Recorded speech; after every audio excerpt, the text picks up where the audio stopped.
called *Ólboy.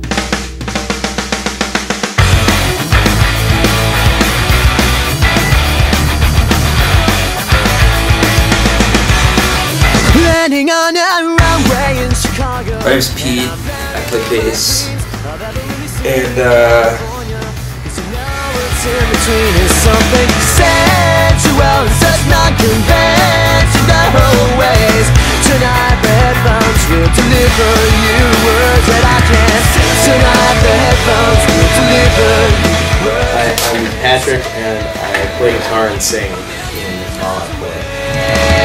Tonight is all about we miss you, we miss you. Tonight is all about we miss you. Now I can't forget your style, your cynicism. Somehow it was like you were the first. My name is Joe Schroman. I'm 33 and I play the D strings. And my hands are tied to pages and to bring you back. Tonight the headphones will deliver you the words that I can't say. Andrew John Hurley, play drums. Tonight is all about we miss you, we miss you.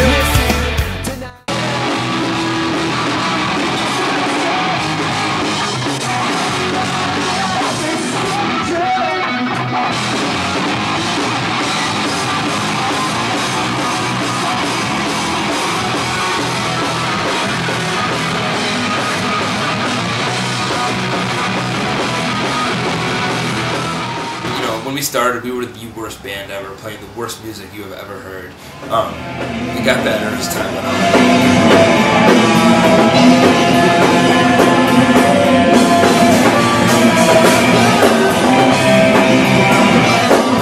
I had known Pete for a bit, asked him to do this metal band with me that didn't go very well, and then me and him kind of joked around about doing a pop punk, I guess, type band, while he was still in his band Arma Angelus, which was a hardcore band. Joe and me started playing in a band that we wanted to be similar to bands we listened to growing up, like The Descendants and Green Day and Lifetime.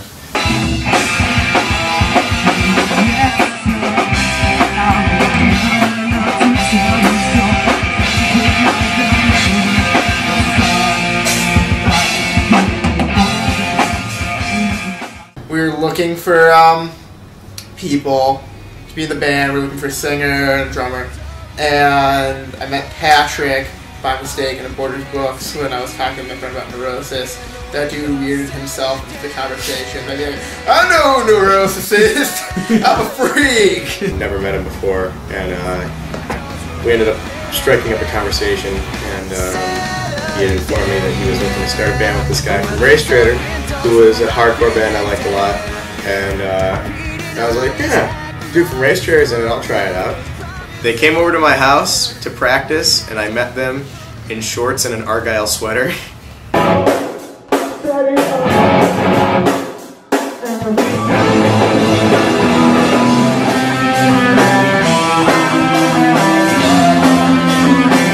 I was in Fall Out Boy, I was in a couple other bands, a rock and roll band, hardcore band, and I was friends with Pete for a long time.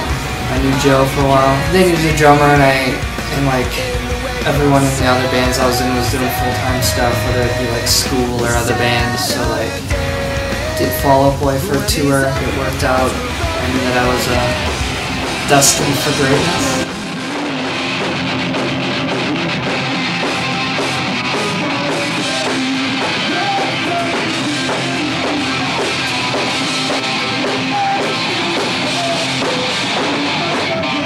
We had a cargo van with no seats, 2 front windows, no heat, no air conditioning. We didn't have a trailer. We slept on our equipment. And the steering wheel's locked from left. There's a flower up There's a flower on the side, which meant that we like to.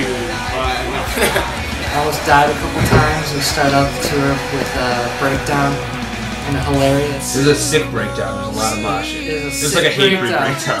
From there, Fall Out Boy began completely unserious in the basement due to boredom, and to us being sick of you know, playing heavy music all the time and come full circle to become the main project. And obviously we do it. It's our job now. So it's bigger than we ever expected it to get, I guess.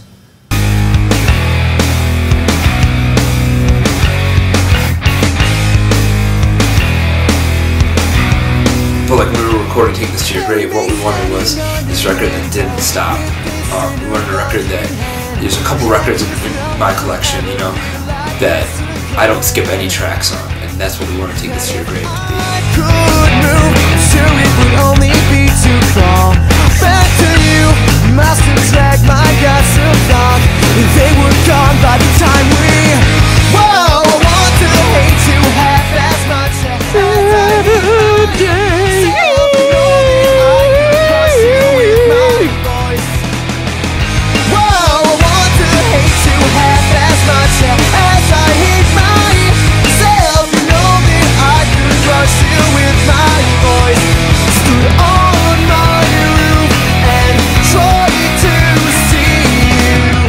You know, we're going in there in smart studios, you know, Nirvana recorded there, Smashing Pumpkins recorded there, and like, and going into a real studio, that mixing board, like, Bowie recorded on that board. It's amazing.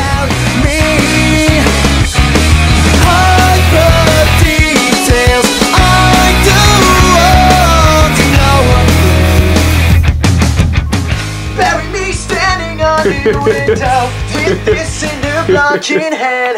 Yeah, 'cause no one ever feels as visible as you make me feel. Wish that I was as invisible as you. Thought we really had a good record written, and it was like really tough. When I got to the recording process, it's really stressful. There's a lot of times we almost gave up because of like mishaps and things like that.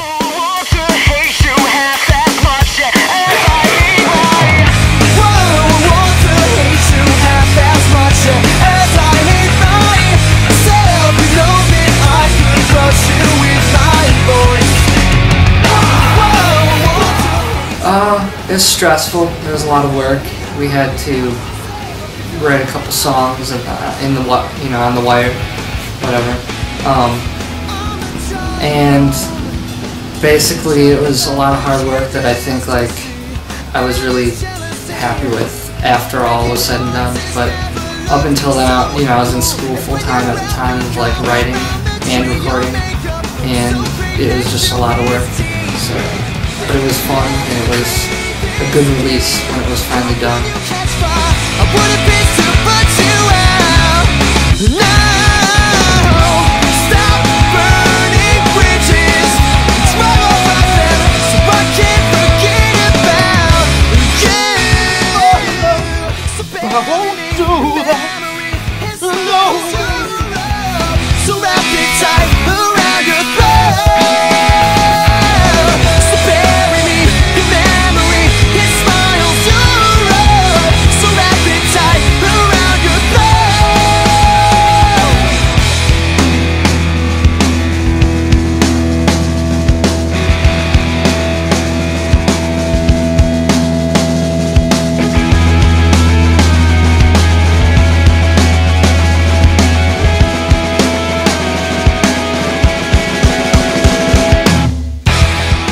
We toured for 3 or 4 months before the record even came out, and you know, we played to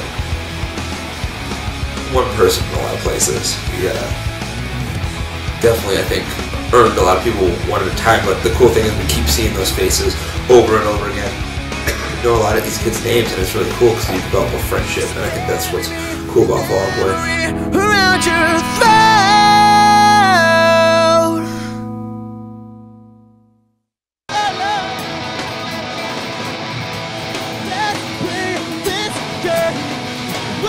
Hey, this is Fall Out Boy, and welcome to our van accident. First of all, this is the inside of the van, and that was a window at one point. Oh, that's a tree. That was insane. All the dude, the window shattered. The glass went all over it. It's so fucking crazy.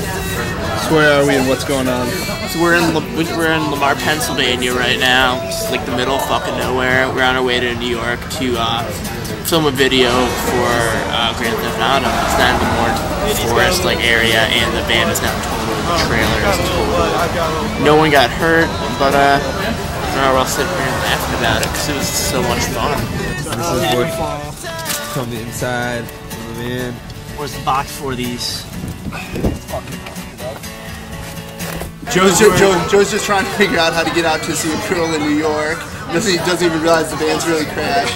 And Pete's just trying to figure out the best angle to do with this video and the pictures. And he's bragging to the dude from Food by Ramen about how awesome the footage is right now. Lance.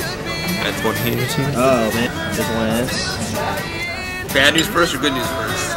I'll give you the good news first. So you don't get bad. The camera's fine. The mess tour is not gonna happen. Patrick is totally fucking done. He's not. Yeah, he's not gonna be the band. Yeah, I definitely need some black ice here. Here's the little tree. Wait, this is the black ice. No, I got it in here. Okay, you got the black ice. I was asleep when we slid off the road in Pennsylvania. We slid into a forest, and me and Andy were in the death seats, and I'm really glad that I'm not dead.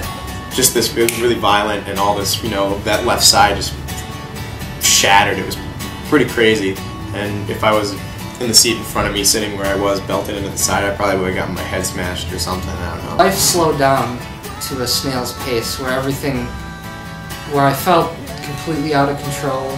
Half an hour into his drive, swerves a little, isn't paying attention, hits the brakes, we go colliding 70 miles an hour into a forest, demolishing the van and the trailer.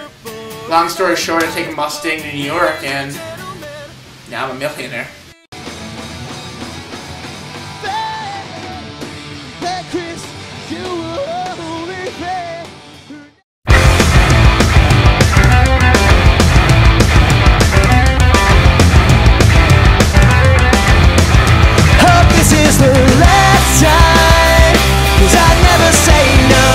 I'd say my favorite Fall Out Boy moment is just when you see the crowd singing back your lyrics, and I could hear them louder than Patrick.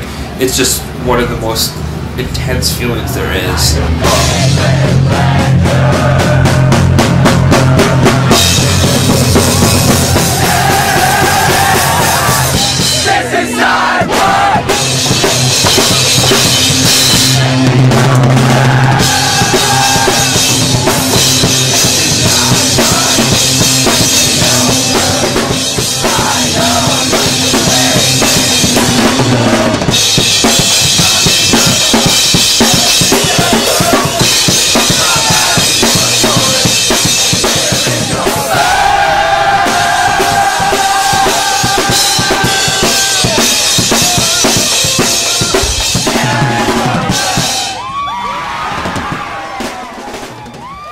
You never want to be up there, at least I personally never want to be up on stage and have it be a routine, and you just feel like you're going through the motions and like, this is the move I do here and this is how I feel. Like I want there to be feeling, and I want like the songs to affect me. This is side one, flip me over. I know I'm not your favorite record. I mean, you don't shower that much. I've been broke on tour, almost every tour we've gone on so far.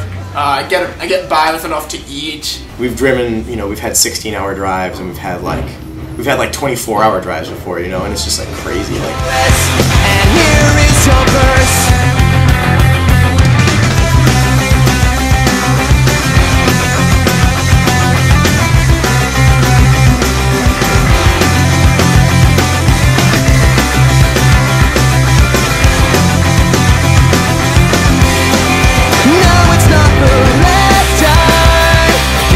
When you're playing like a larger crowd and like bigger places, like sometimes you have to play at like those shows and like have to have a barricade for like the safety of everybody. So like it's just being able to bridge that gap between people and still be able to connect with people. And that was cool. Like it was us learning how to do that and like trying some stuff and probably failing at it, and then trying some stuff and realizing what's successful and what's not.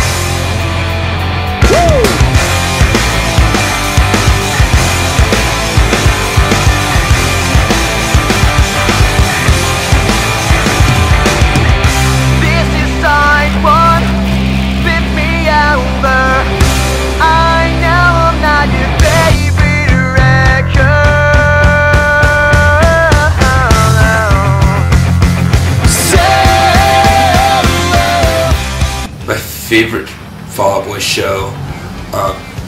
It's probably the show we played in Wheaton Community Center, and they were expecting about 300 kids. It was the end of a tour, and it was a community center, and they ended up having about 700 kids through the door. And at the end, during Saturday, there was a free-for-all. Kids came on the stage, the sound guy turned off all the equipment, pulled the plugs on our amps. Someone ended up throwing him into the crowd. It was just a near riot. It was pretty awesome in retrospect. But Chicago shows have always been the best and the coolest. There's other places that are cool in the country, but this will always be at home.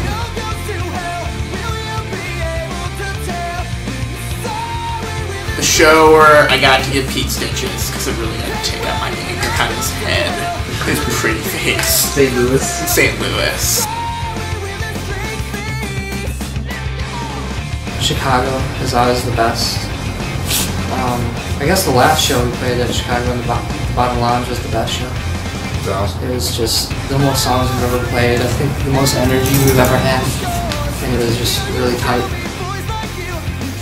One night we played at a movie theater in Des Plaines, Illinois that basically only hosts like Bollywood movies, and they rent it out for punk shows every now and then. And it was us, Motion City Soundtrack, and 504 Plan, and it was this awesome summer night, and there were only a few kids there, but the kids that were there were awesome, and the bands were awesome. It was just a really fun night.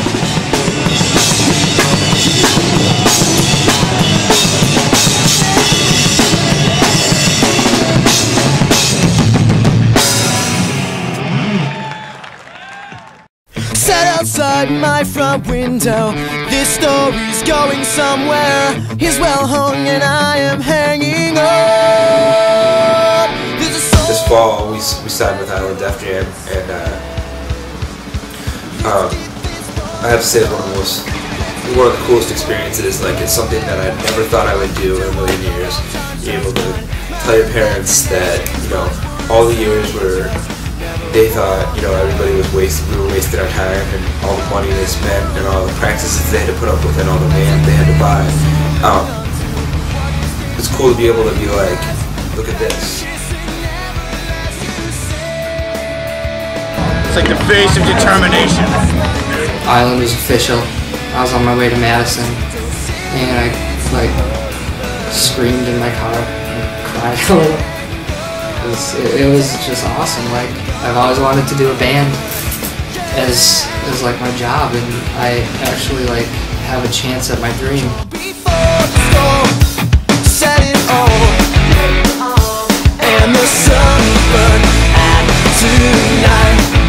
As a music writer, one of the things I've tried harder to do on this record is to please the four of us, before really thinking about what other people are going to care about it.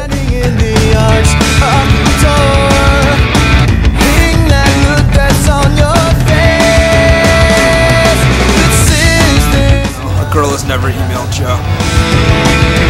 You can live a lie, buddy, for yourself, but I'm never going to believe it.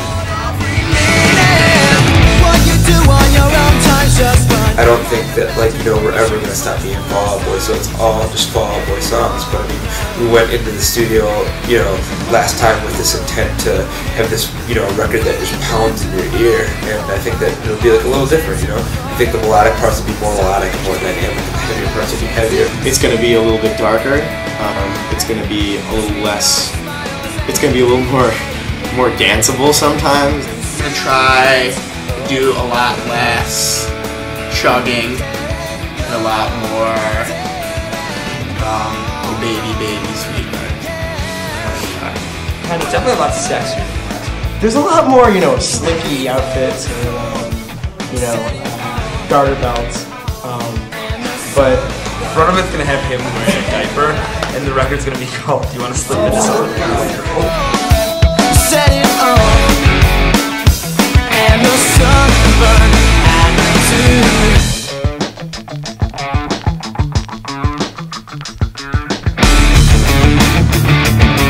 We're just trying to push ourselves musically and write more mature songs, you know, an evolution, I guess, and drumming, I guess, is the same thing. I want to want to strip it down a little and play more musically, but I also want to like spice it up a little more maturely with like little things that, you know, I wouldn't have thought of a year ago.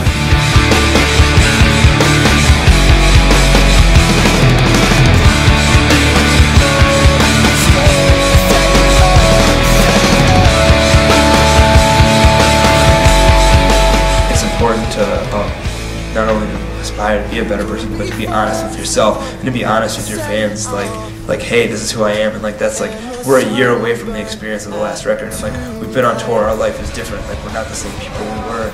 And I think it's important that it's like not always bad and it's not all good, but like there should be like an honest portrayal of how our lives are and like how this has affected us, and like hopefully that people will want to go on that journey with us.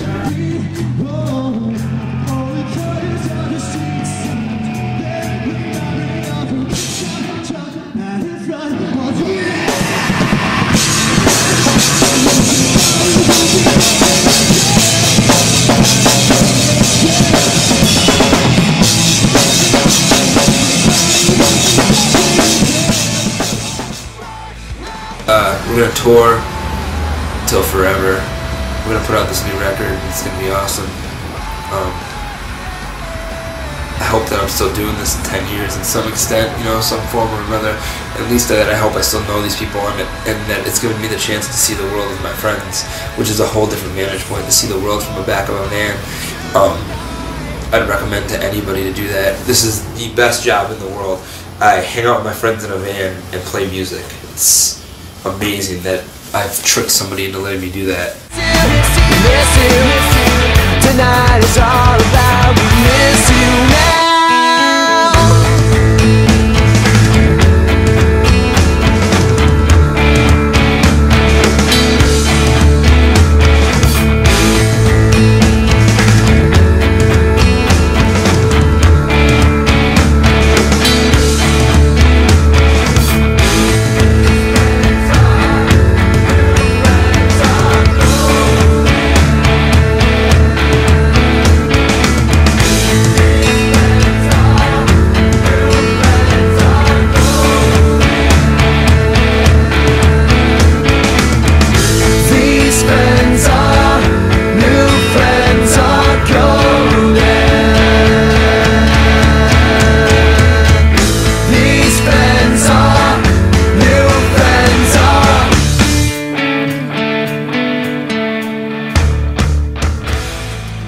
Where is your boy tonight? I hope he is a gentleman. Maybe he won't find out what I know. You were the last good thing about this part of town.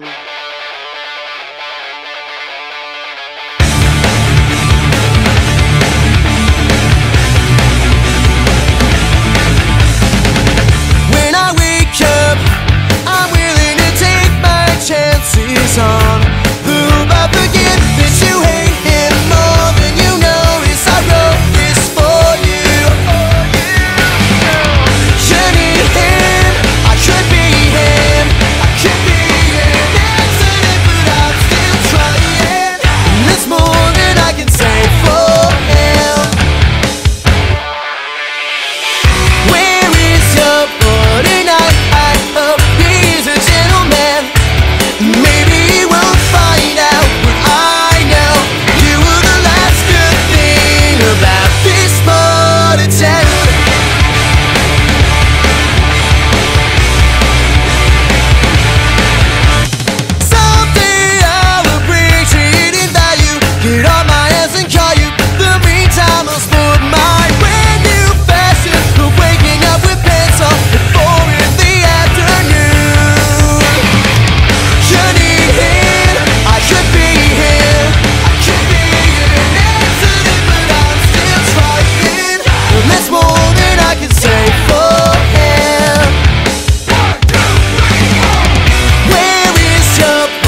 a boy tonight? I hope he's a gentleman. Maybe we'll find out. I know you were the last good thing about this boy town. Where is your boy tonight? I hope he's a gentleman. Maybe we'll find out. I know you were the last good thing about this boy town. You need help. I could be him, or could be an accident, but I'm still trying. And it's more than I can say for him. Where is your boy tonight? I hope he is a gentleman. And maybe he won't find out. Well, I know you were the last good thing about this part of town.